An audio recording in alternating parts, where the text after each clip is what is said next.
ठीक, तो गाड़ी तो रुक गई, मगर हम नहीं रुक पाए, हम उछल के गिरे और उसके बाद हम थोड़ा रगड़ गए जी। तो मतलब गुरुदेव ने पटका भी और समझ लीजिए गोद में उठा भी लिया, कहीं कोई हड्डी पसली कुछ नहीं हुई। जी जी जी। तो बस यही है कि उनको इशारा करना था कि बेटा तुमसे काम लेना, थोड़ा धीरे धीरे चलो तब कर पाओगे, नहीं तो निकल लोगे तो फिर कहाँ काम कर पाओगे। अब हम यही घुटने दर्द से परेशान रहते, हम सोचते हैं कि देखो गुरुजी का काम करें, पर कभी कभी तकलीफ देते। हमने कहा दो बेटा कितनी तकलीफ देते हम भी देखते हैं तुमने। नहीं, अगर तकलीफें आ रही समझ लीजिए आप सही काम कर रहे हो। निष्कासन तो हो रहा, हाँ, निष्कासन हो रहा, डिपॉजिट सत्य की राह पे डिपॉजिट का जो है निष्कासन हो रहा है, बस अंदर के विकार निकल रहे हैं। हाँ। साधना आपको आपके कर्मों को डिटॉक्स करती है। डिटॉक्स करती है। सच बताएं बाबूजी, हम साधना बिल्कुल नहीं करते हैं। नहीं, साधना का मतलब देखिए क्या होता है कि जब हम काम नहीं करते हैं, हाँ जी समय जी नहीं मिल पाता है। जी जी। मगर ये है कि हमने गुरुदेव के प्रवचन में जब भी सुनते हैं तो हर बार हमें एक ही चीज समझ में आती है, वो दो ही चीजें कहते हैं कि बेटा अपना आत्मशोधन करो और जो है दूसरा जो है जन कल्याण। तो हम जन कल्याण के लिए जो है लगे रहते हैं कि किसी तरह से जो है मिशन का काम हम आगे से आगे बढ़ाएं। आत्मशोधन ही तो नहीं हो पाता भाई साहब, यही तो बड़ी आत्मशोधन में हम क्या नहीं करते थे, एयरफोर्स में दारू पीते थे, सब करते थे।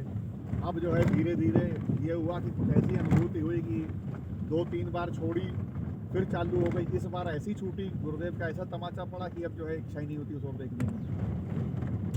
दारू की बात तो एक अलग पे हो गया, पर एक मना स्थिति जो बदलने की बात आती है ना भाई साहब, वो सबसे बड़ा कठिन है। वो अलग है, वो लगातार। हाँ, तो मन के ऊपर जो मनुष्य से भाग्यम दिया चरित्रम देवापि न जाना में, मन के ऊपर भाई साहब हमने करीब 8-10 साल काम किया है जी।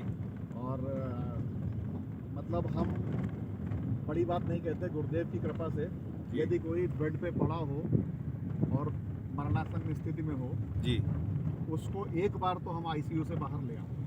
क्या बात। मनोवैज्ञानिक प्रहार करके जो हमारे चाचा जी एडमिट थे जी और उनकी जीवन जीने की इच्छा शक्ति खत्म थी जी, क्योंकि उनके परिवार में इस तरह के जो सीन थे जो वो देखना नहीं चाहते थे, उससे वो प्रसिद्ध हो गए थे, जीने की इच्छा खत्म हो गई जी।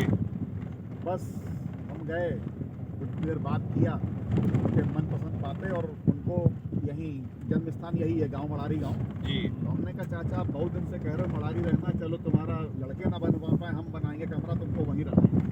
3 दिन बाद आ गए, बिल्कुल घर पे स्वस्थ। फाइनली तो मरहट। मतलब जीवन जीने की इच्छा जाग जाए ना तो कोई नहीं मार सकता। इच्छा शक्ति जगाने का काम किया था मैंने। मरहट माता मंदिर की तरफ पहुंचते और गुरुदेव की कृपा से बेटा हमारा निकल गया पहले अटेम्प्ट में IIT खड़गपुर जाके, अब तो नौकरी भी कर रहा है जी।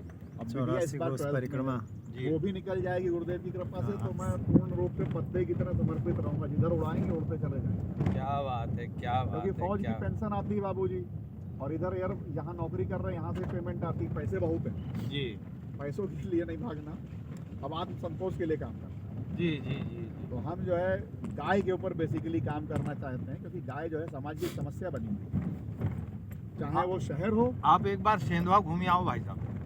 सेंधवा जाऊंगा मैं। मरहट माता मंदिर। अभी हम 2 जगह गए थे जी एक जगह गए थे, एक शिव दर्शन सिंह मलिक जी हैं, जी। केमिस्ट्री के प्रोफेसर हैं, डॉक्टर की उपाधि है और बड़े बड़े देशों से उनको ऑफर आता है।